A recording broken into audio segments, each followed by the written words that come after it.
आप उबेर चला सकते हो, 99 उबेर, ऐसे बहुत सारे फॉरेनर्स कर रहे हैं। अगर वो सऊदी अरेबिया से ब्राज़ील जाना चाहता है भाई, तो नमस्कार दोस्तों, राजा भैया ब्राज़ील वाले में एक बार फिर से आप सभी का हार्दिक स्वागत है। तो दोस्तों बहुत इंपॉर्टेंट जानकारी लेके आया हूँ। आज एक कमेंट आया था आफ्टरनून में, एक सरबजीत सिंह करके भाई हैं, सब्सक्राइबर हैं, मेल आया था एक्चुअली, कमेंट नहीं है। हेलो राजा भैया, I am Sarabjeet Singh from Punjab, I am currently a truck driver in Saudi Arabia. Saudi Arabia में ट्रक ड्राइवर हैं। I want to do job of a truck driver in Brazil. Can you help me, what kind of visa should I get for truck driver. Truck driver का कौन सा visa होता है Brazil में, और अभी Saudi Arabia में truck driver हैं और ब्राज़ील में ट्रक ड्राइवर बनना चाहते हैं, है ना। और you can do it because a little inside, अंदर का आदमी चाहिए है ब्राज़ील का, इसीलिए उन्होंने मुझसे संपर्क किया है। तो शायद मैं दिलवा सकता हूँ, ऐसा उनको लग रहा है। Now if the worker is from there and what authority does, what can I do for him, है ना। उनका पूरा ये था कि वर्क वीज़ा चाहिए है ब्राज़ील के लिए और ट्रक ड्राइवर वाला स्पेसिफिक कोई वीज़ा। ठीक है भाई और बहनों, तो इस पर हम डिटेल में बात करने वाले हैं, उनका आंसर भी देंगे और इसमें सब लोगों का आंसर हो जाएगा। बहुत सारे लोगों के क्वेश्चन आते हैं कि ब्राज़ील में ट्रक चलाना है तो कैसे होगा, क्या प्रोसेस है। तो दोस्तों ब्राज़ील में अगर आपको ट्रक चलाना है तो वो इजी प्रोसेस नहीं है जैसे यूएसए या यूके या कनाडा में होता है, सऊदी अरेबिया में थोड़ा कॉम्प्लिकेटेड है। मैं आपको पहले ये बताता हूँ कि अगर ट्रक ड्राइवर बनना है ब्राज़ील में तो उसका क्या प्रोसेस है। तो पहले तो आपको ये डिसाइड करना पड़ेगा कि आपको किस तरह का ट्रक चलाना है, कौन से साइज़ का है, किस तरह का है ना। छोटे बड़े हर साइज़ के ट्रक होते हैं, तो पहले आपको वो डिसाइड करना पड़ेगा। फिर आपको स्पेशल लाइसेंस लेना पड़ेगा। ट्रक का स्पेशल लाइसेंस होता है, आपको पता है जैसे यहाँ पे होता है ना कार का, लाइट मोटर व्हीकल LMV, फिर motorcycle with gear, without gear, तो ऐसे कैटेगरी वहाँ पे भी होती है ट्रक की। D और E करके कैटेगरी होती है। तो जो कैटेगरी में आपका आएगा, जो ट्रक चलाना है, उसका लाइसेंस लेना पड़ेगा। ठीक है। अभी दूसरी चीज़, आपको ANTT में रजिस्टर करना पड़ेगा। अब ये नया चीज़ आ गई, नया पंगा। ये क्या है? National agency of terrestrial transport.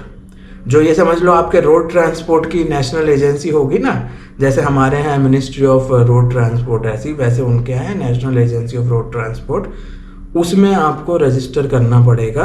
ये चीज़ है। फिर उसके बाद क्या है, फिर आपको ये चेक करना पड़ेगा कि कोई स्पेशल कोर्स की नीड तो नहीं है। स्पेशल कोर्स उनके लिए है जैसे कोई डेंजरस गुड्स आप ट्रांसपोर्ट करने वाले हो, केमिकल्स हैं, है ना, कुछ ऐसा है जो आग लग जाएगी, तो ये चीज़ है। तो अगर उसका आप ट्रांसपोर्ट करने वाले हो तो उसका फिर कुछ कोर्स होगा, फिर वो बताएंगे कैसे करना है, क्या करना है, कुछ इमरजेंसी होगी तो क्या करना है, वो सब उसका कोर्स होगा, सर्टिफिकेट लेना पड़ेगा। वो गवर्नमेंट के ही कोर्स हैं। फिर अगर आपका कोई ऐसा कोर्स होगा कि आप मशीनरी कुछ ट्रांसपोर्ट कर रहे हो, बड़ी है, बड़े बड़े ट्रक होते हैं ना, लंबे लंबे ट्रेलर, तो उसका फिर कुछ कोर्स होगा। ऐसे करके जो प्रोडक्ट आप करोगे, जो मटेरियल, उस हिसाब से कोर्स होगा। तो वो देखना पड़ेगा कि आप जो काम करना चाहते हो उसमें रिक्वायरमेंट तो नहीं है स्पेशल कोर्स की। तो काफ़ी सारे कॉम्प्लिकेशंस हैं, एक नहीं है। फिर आपको ये देखना पड़ेगा कि आप सेल्फ एम्प्लॉयड खुद का ट्रक चलाओगे या आपको नौकरी करनी है। 2 ऑप्शन है। अगर आप सेल्फ एम्प्लॉयमेंट करना चाहते हो तो आपके पास 2 ऑप्शन है। आप रेंट ट्रक भी चला सकते हो, रेंट पे ले सकते हो, या फिर आप खुद का ट्रक खरीद सकते हो, है ना। और उसमें भी इजी है प्रोसेस, बहुत ज़्यादा नहीं है। MEI बन के आप चला सकते हो। मिनी कंपनी खोलनी पड़ेगी, माइक्रो कंपनी, मिनी नहीं है सॉरी, स्मॉल स्केल या माइक्रो कंपनी होती है ना जो, वो आपको खोलना पड़ेगा। माइक्रो एम्प्रेंदेदोर सेल्फ प्रोप्राइटर वाली कंपनी होती है MEI। डिस्क्रिप्शन में लिंक है, MEI कैसे ओपन करें वो पूरा डिटेल में वीडियो है, बहुत आसान है। ऑनलाइन ही आप अप्लाई कर सकते हो, ऑनलाइन ही कंपनी खुल जाएगी आपकी। तो MEI बन के आप ट्रक का काम कर सकते हो, एक छोटा सा फिर आपका बिजनेस हो जाएगा ट्रक का। अब ये तो हो गया कि ट्रक ड्राइवर बनने के लिए कितने कॉम्प्लिकेशन है, क्या क्या नेसेसिटी है, क्या क्या ज़रूरत है। उसके बाद क्वेश्चन आता है कि ड्राइवर्स लाइसेंस कैसे लें, है ना। बिना लाइसेंस के तो तुम चला नहीं पाओगे, तो ड्राइवर्स लाइसेंस कैसे लें। तो ड्राइवर्स लाइसेंस का कैसा है, जैसे आपका फॉरेन लाइसेंस होगा, जैसे इंडिया का लाइसेंस है, पाकिस्तान का है, कहीं का है, वो वैलिड होना चाहिए। फिर आपको उसे पोर्तुगीज़ में ट्रांसलेट कराना पड़ेगा, स्वर्ण ट्रांसलेट से, ट्राडुसाउ जुरेमंतादा। तो उसमें क्या होता है कि वो प्रॉपर गवर्नमेंट वाले ट्रांसलेटर होते हैं, ऑथराइज, वो आपका ट्रांसलेट करेंगे, उस पर फिर वो सील लगा देंगे। उनका फिर ट्रांसलेटर्स का रजिस्ट्रेशन नंबर भी होता है गवर्नमेंट का, तो आपका प्रॉपर ट्रांसलेशन हो जाएगा। फिर आप वो जाके वहाँ पे रजिस्टर करने का प्रोसेस है वो कर सकते हो। प्रूफ ऑफ रेसिडेंस लगेगा, अब फिर वही हो गया, अगर आपको कोई डॉक्यूमेंट बनवाना है तो फिर उसके लिए और डॉक्यूमेंट चाहिए, ठीक है। तो प्रूफ ऑफ रेसिडेंस हो गया, इलेक्ट्रिसिटी बिल, गैस बिल, है ना, डिक्लेरेशन ऑफ एड्रेस, अगर आप किसी के साथ रह रहे हो तो वो डिक्लेरेशन दे सकते हैं, या फिर रेंट एग्रीमेंट, ये सब चीज़ें चल जाती हैं। तीसरी चीज़ आइडेंटिफिकेशन डॉक्यूमेंट, आईडी कार्ड। अब आईडी कार्ड आपके पास कैसे होगा, आप तो फॉरेनर हो, तो क्या होता है मेरे प्यारे भाइयों और बहनों, फिर यहाँ पे एक और पंगा फंस गया, आपके पास RNM होना चाहिए, नेशनल फॉरेनर्स रजिस्ट्री। जैसे वो परमानेंट वीज़ा होता है ना, तो टेम्परेरी वीज़ा, परमानेंट वीज़ा। आप क्या है, टेम्परेरी वीज़ा पर ट्रक नहीं चला पाओगे। टेम्परेरी वीज़ा किसको मिलता है, स्टूडेंट्स को, वर्क वीज़ा पे लोग जाते हैं, तो ये है। तो फिर वो वर्क वीज़ा स्पॉन्सरशिप वाला आ गया, नहीं तो फिर परमानेंट वीज़ा हो, ठीक है। तो अगर आपको वर्क स्पॉन्सरशिप मिल गई तो टेम्परेरी वीज़ा मिल जाएगा, नहीं तो फिर आपको परमानेंट वीज़ा लगेगा।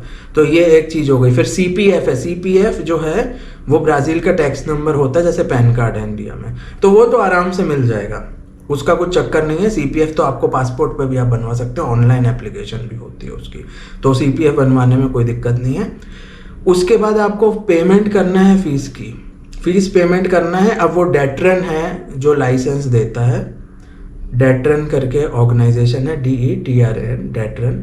हर स्टेट की फ़ीस अलग है, तो आपको अपने स्टेट जहाँ जाओगे, साओ पाउलो या फिर आप पराना जाओ, है ना, कुर्तिबा, साउथ ब्राज़ील, नॉर्थ ब्राज़ील, जहाँ जाओगे वहाँ का आपको फ़ीस भरनी पड़ेगी। तो वो आपको उनकी वेबसाइट पे चेक करना पड़ेगा। अब बहुत ज़रूरी क्वेश्चन है ना, जो हमारा मेन मुद्दा था कि ब्राज़ील वर्क वीज़ा है क्या ट्रक ड्राइवर के लिए, कोई ट्रक ड्राइवर के लिए स्पेसिफिक वीज़ा है क्या? तो सीधी बात, नो बकवास, कोई वीज़ा स्पेसिफिक नहीं है ट्रक ड्राइवर के लिए, ठीक है। दूसरी चीज़, वर्क वीज़ा स्पॉन्सर करती हैं कंपनियां, लेकिन वो बहुत स्पेसिफिक और रेयर केसेस में करती हैं, कि जैसे कोई स्किल अवेलेबल नहीं है ब्राज़ील में, जैसे आपको कोई बहुत डिज़ाइन इंजीनियर चाहिए, कोई स्पेसिफिक चीज़ का आपको स्किल चाहिए है ना, कोई सॉफ्टवेयर इंजीनियर चाहिए पर्टिकुलर एक्सपीरियंस के साथ, वो आपको ब्राज़ील में नहीं मिल रहा, तो क्या करोगे? ठीक है, ऐसे केस है ना कि काम फंसा है कंपनी का, वो कर नहीं पा रहे, तो बाहर से ही बुलाना पड़ेगा आदमी। इतना जब कॉम्प्लिकेशन होगा फिर वो जस्टिफाई करते हैं, वो जस्टिफिकेशन देते हैं कि इस वजह से हमें बुलाना पड़ रहा है। वर्क वीज़ा की जो एप्लीकेशन है वो कंपनी लेबर मिनिस्ट्री में डालती है, फिर वहाँ उन्हें जस्टिफिकेशन देना पड़ता है कि हम इस बंदे को क्यों बुला रहे हैं, क्या एक्सपीरियंस है, क्या नीड है हम इस बंदे की ब्राज़ील में। और क्या होता है कि फिर वर्क वीज़ा के लॉज हैं, उसका भी वीडियो बनाया है, work visa working in Brazil, ये सारे काफ़ी सारे वीडियोस बना चुका हूँ, डिस्क्रिप्शन में लिंक है, तो वो भी आप रेफ़र कर लें कि हमें क्यों नीड है इस व्यक्ति की। तो अब बताओ, ट्रक चलाने के लिए कोई आपको बुलाएगा क्या? नहीं बुलाएगा। क्यों नहीं बुलाएगा? क्योंकि ब्राज़ील में बहुत सारे ट्रक ड्राइवर हैं, ऐसे ट्रक ड्राइवर हैं जो अनएम्प्लॉयड भी होंगे, तो अगर प्रेफरेंस देंगे तो फिर वो उनको देंगे, आपको क्यों देंगे? मतलब एक बंदे को बाहर से क्यों बुलाएगा? वो वीज़ा स्पॉन्सर करके खर्चा होगा, उनको डॉक्यूमेंट्स अपने देने पड़ेंगे, ठीक है। इतनी मगजमारी कोई नहीं करेगा, क्योंकि वहाँ पे ऑलरेडी बहुत सारे ट्रक ड्राइवर्स हैं। अब क्वेश्चन ये है कि ठीक है, चलो वर्क वीज़ा नहीं स्पॉन्सर होगा, चलो भैया वर्क वीज़ा भी नहीं है ट्रक के लिए, तो क्या हम ट्रक चला सकते हैं?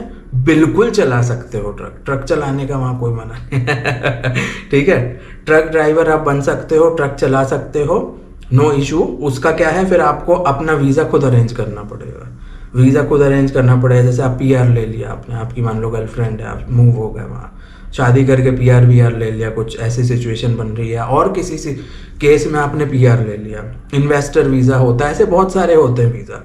अगर किसी केस में आप आए और आपने PR ले लिया वहाँ का, तो फिर वही है प्रोसेस, आप पहले ड्राइवर्स लाइसेंस अप्लाई करोगे, जो अभी प्रोसेस बताया, फिर वही है, आपको ट्रक सिलेक्ट करना है, कौन सा चलाना है, उसके फिर रजिस्ट्रेशन और वो सब चीज़ें हैं, है ना। तो ये होता है कि फिर आप ट्रक का ड्राइवर्स लाइसेंस ले लोगे, फिर जॉब ट्राई कर सकते हो।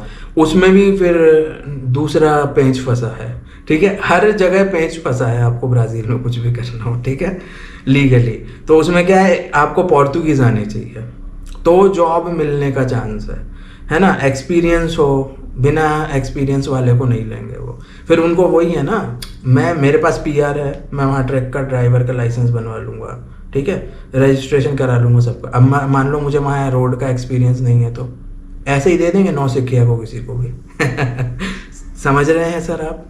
ये कॉम्प्लिकेशन होती है। फिर पोर्तुगीज़ आती भी होगी तो फिर, है ना, आप ऐसी कुछ जॉब अप्लाई कर सकते हो कि हेल्पर हैं हम ट्रक वाले के, ऐसा कुछ करके आपको देखना पड़ेगा। रियल स्ट्रगल है, रियल स्ट्रगल। कुछ भी करना हो, अगर ट्रक चलाना हो तो उसमें भी ये सब कॉम्प्लिकेशंस हैं। फिर अगर आपको पोर्तुगीज़ आती होगी, एक्सपीरियंस होगा, जैसे अब सऊदी अरेबिया में है ये भाई को एक्सपीरियंस, तो ये अपना दिखा सकता है कि मैंने सऊदी अरेबिया में इतने साल काम किया है ट्रक ड्राइवर का, तो उसमें उसको मिल सकता है काम, है ना। उसमें वो ट्राई कर सकता है, चांस है मिलने के, लेकिन फिर गारंटी कोई नहीं है, किसी भी चीज़ की गारंटी नहीं होती। लेकिन आप इतने सब डॉक्यूमेंट बनवा लोगे, लीगल हो, ट्रक का लाइसेंस है, सब है, तो आप अपना पुराना एक्सपीरियंस दिखा सकते हो कि सर मेरे पास एक्सपीरियंस है, तो उसके बेसिस पे नौकरी मिलने के चांस हैं फिर हाई है ना।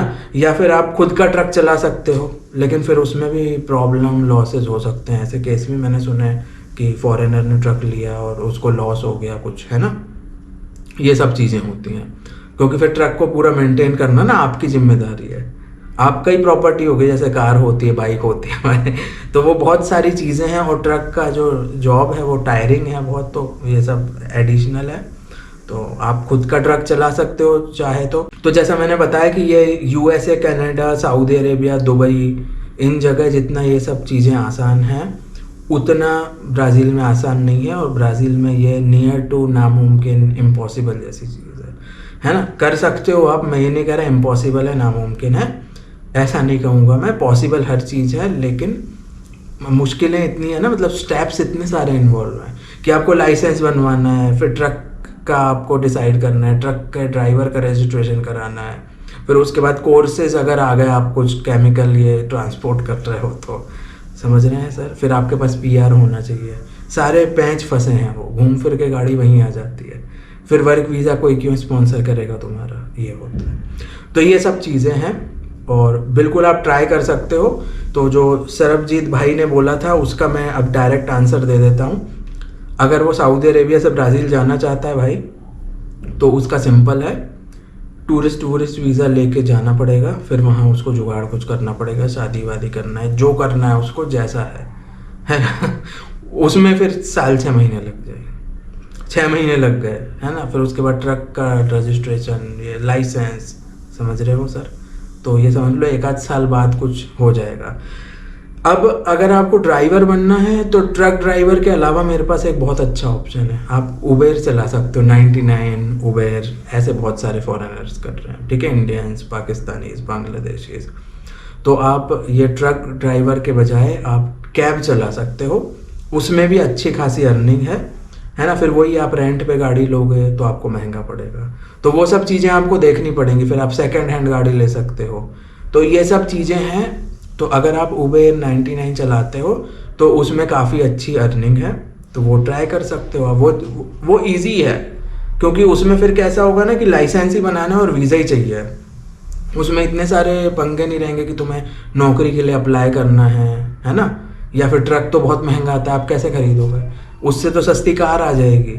तो ये चीज़ होता है, ट्रक का रेंट पे करने से अच्छा आप कार रेंट पे ले सकते हो, कारें भी रेंट पे मिलती हैं, ठीक है सर। तो आपके थोड़े कॉम्प्लिकेशंस जो है ना, प्रॉब्लम्स, वो थोड़ी कम हो जाएंगी। फिर क्या कर सकते हो, आपका अगर उबेर का बिजनेस बहुत अच्छा चल रहा है, फिर आप उसको बढ़ा सकते हो, ट्रक की साइड जा सकते हो, कॉन्टैक्ट्स बना लो, समझ गए। कॉन्टैक्ट्स से काम होता है, अगर फॉरेन कंट्री जा रहे हो कॉन्टैक्ट्स बना लो, वहाँ ट्रक ड्राइवर से कॉन्टैक्ट्स बना लो, है ना, एजेंसीज हैं उनसे बना लो, कंपनीज से, तो मे भी आपको एंट्री मिल जाए। फिर वो कार छोड़ देने का, बेच दो उसको, रेंट मत पे करो, है ना, फिर वापस कर दो उसको, और आप फिर ट्रक चला सकते हो। तो ये सब है, फिर वो आपको दिमाग लगाना पड़ेगा, जुगाड़ करनी पड़ेगी, तो चीज़ें उतनी आसान नहीं है। तो दोस्तों ये थी पूरी इन्फॉर्मेशन। ऐसी कोई और इन्फॉर्मेशन चाहिए तो बता देना। यहाँ ब्राज़ील का विकीपीडिया, एनसाइक्लोपीडिया, गूगल है यहाँ पे जो जानकारी चाहिए सब बता देंगे। काफ़ी लंबे समय तक रहा हूँ मैं, और कुछ इन्फॉर्मेशन नहीं भी होती तो वो मैं कहीं ना कहीं से, है ना, इंटेल गैदर करके यहाँ पे उगल देता हूँ सब सारी इंटेल गैदर करता हूँ और आप तक पहुँचा देता हूँ। तो भाइयों और बहनों, कुछ भी जानकारी चाहिए ब्राज़ील की, कुछ ऐसा क्वेश्चन है, ब्राज़ील मूव होना है ना, कोई गर्लफ्रेंड है, बॉयफ्रेंड है, कुछ भी है, कमेंट करना, मेल करना, आपके इन्फॉर्मेशन जो क्वेश्चन होंगे उस पर वीडियो आ जाएगा। वीडियो देखने के लिए बहुत बहुत धन्यवाद। जय हिंद, भारत माता की जय, वंदे मातरम।